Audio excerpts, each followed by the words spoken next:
Good morning. My name's Peter Healy. I work at Warlord Games. I work in the casting department and I look after the mold makers. In front of me is Army number 15, which is my Großdeutschland at Prokarovka, which was part of the Kursk offensive. It's nearly finished.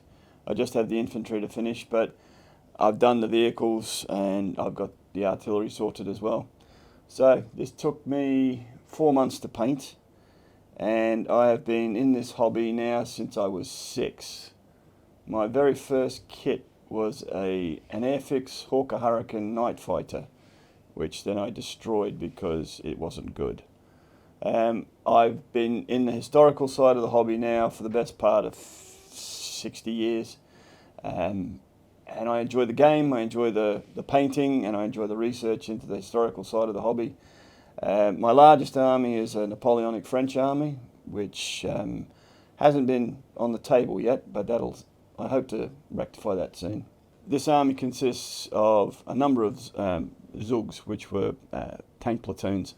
In the front there is 3 Tigers, there are 6 Panzer IIIs, 3 Panzer IVs, 3 Marders, 3 Stugs, 1 Elephant, some heavy artillery, an Ashorn, and some air cover. I did some conversions for the big guns. This is an ammo carrier for the Nashorn. This is an ammo carrier for the Wesp. And this is the ammo carrier for the Hummel. I also converted this Panzer II into a command vehicle for the associated artillery by adding a 222 aerial to the back of it. This is a controversial conversion because it's got a heavy Russian machine gun on the back of it, which they used, but which draws much tisking and tusking when I put it on the table.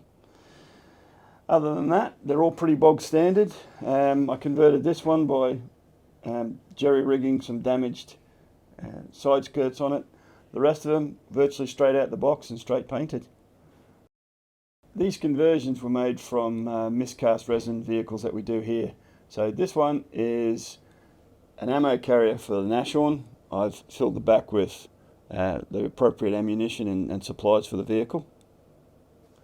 This one's the same. It was a miscast Vespe, which I converted into an ammunition carrier for this one. Again, it has the appropriate ammunition in the back. And this one was a bit more of a project.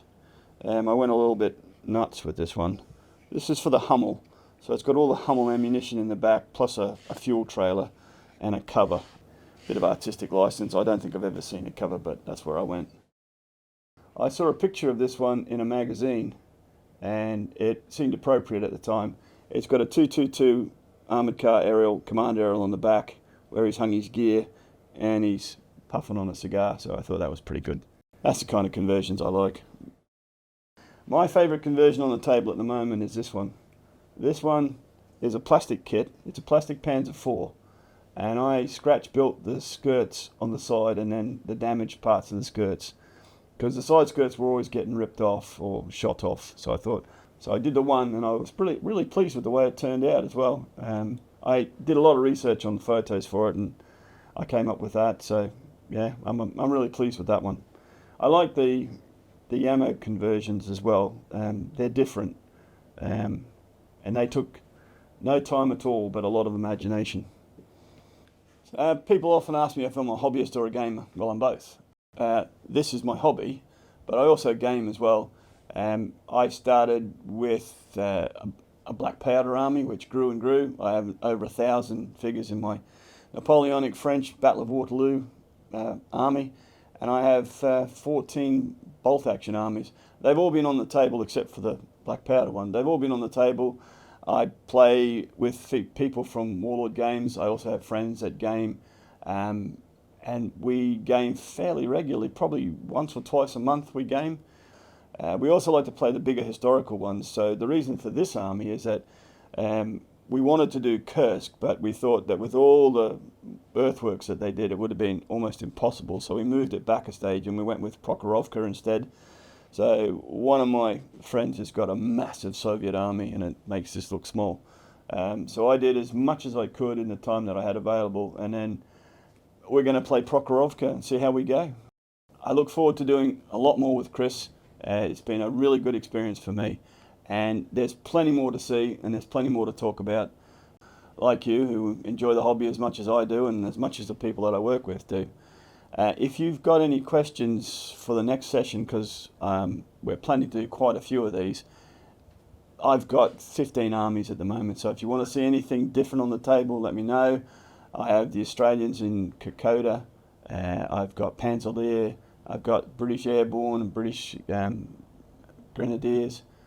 So yeah, if you've enjoyed it and you want to see more, let me know or let Chris know, and we're more than happy to set this up and do it all again. If you want to talk to me face to face, you can always come in and do a tour. I do the metal casting demonstrations, and on the open day I do the metal casting room tours. Every time a tour comes through and we talk to you, we learn a little bit more, and you get to ask me questions, I get to ask you questions. And if you want to see something on one of these videos, the tour is a good place to ask us. You can book the tours through the store or online, and hope to see you real soon. Thank you.